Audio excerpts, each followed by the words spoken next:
Shalom, selamat pagi saudara yang dikasihi Tuhan.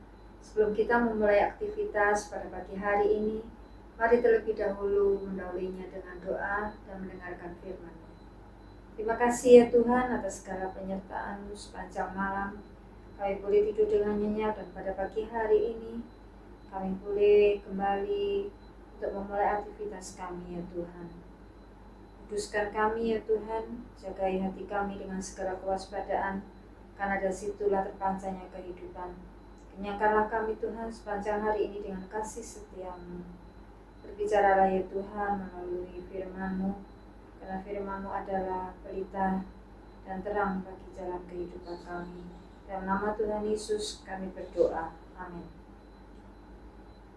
Pagi hari ini firman Tuhan adalah dengan judul Tuaian dan Taburan dari Lukas 6 ayat yang ke-38 dikatakan, "Berilah dan kamu akan diberi, suatu takaran yang baik, yang dipadatkan, yang digoncang, dan yang tumpah keluar akan dicurahkan ke dalam ribaanmu, sebab ukuran yang kamu pakai untuk mengukur akan diukurkan kepadamu." Laut Mati yang terletak di perbatasan antara Yordania dan Israel dikenal sebagai laut yang paling asin di dunia dengan kadar garam sekitar 30% dibandingkan air laut biasa yang hanya 3,5% saja. Mengapa tingkat keasinannya sangat tinggi? Karena air yang mengalir ke Laut Mati, terutama dari Sungai Yordan, tidak memiliki saluran keluar, hanya terus menampung, sehingga air hanya menguap meninggalkan garam dan mineral di belakang. Akibatnya, air Laut Mati tidak layak untuk diminum, karena airnya akan menyebabkan dehidrasi dan keracunan garam jika dikonsumsi. Ikan-ikan dan tumbuhan air juga tidak dapat hidup di sana. Seperti Laut Mati yang hanya menerima air tanpa mengalirkannya, demikian orang yang hanya menerima berkat tanpa memberi akan menjadi egois atau mementingkan diri sendiri. Dalam hal memberi persepuluhan, Tuhan juga mengundang kita untuk mengujinya. Bawalah seluruh persembahan persepuluhan itu ke dalam rumah perbendaharaan, supaya ada persediaan makanan di rumahku, dan ujilah aku, firman Tuhan semesta alam. Apakah aku tidak akan membukakan bagimu tingkap-tingkap langit dan mencurahkan berkat kepadamu sampai berkelimpahan.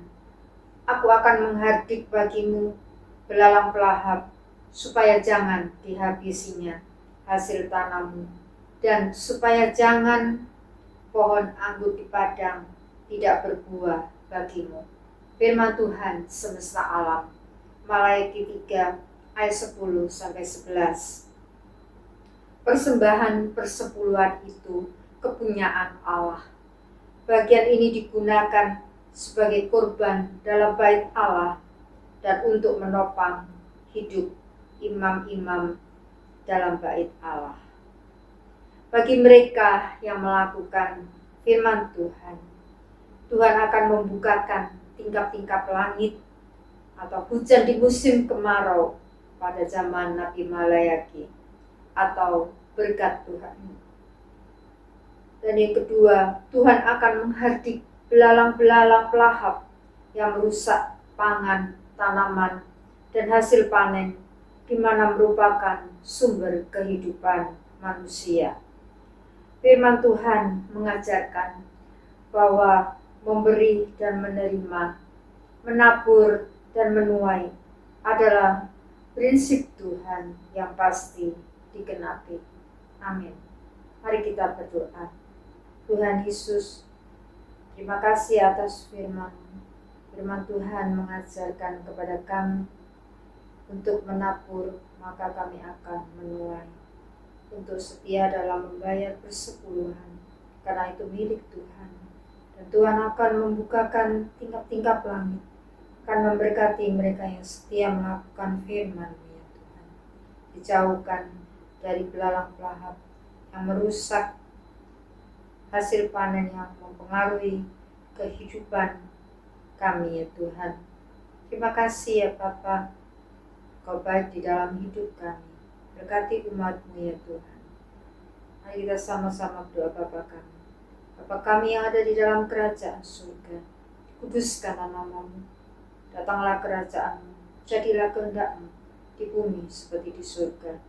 Berikanlah kami pada hari ini makanan kami yang secukupnya, dan ampunilah kesalahan kami, seperti kami juga mengampuni orang yang bersalah pada kami. Dan janganlah membawa kami ke dalam pencobaan, tetapi lepaskanlah kami daripada yang jahat. Karena Engkau-lah yang empunya kerajaan dan kuasa dan kemuliaan sampai selama-lamanya. Amin.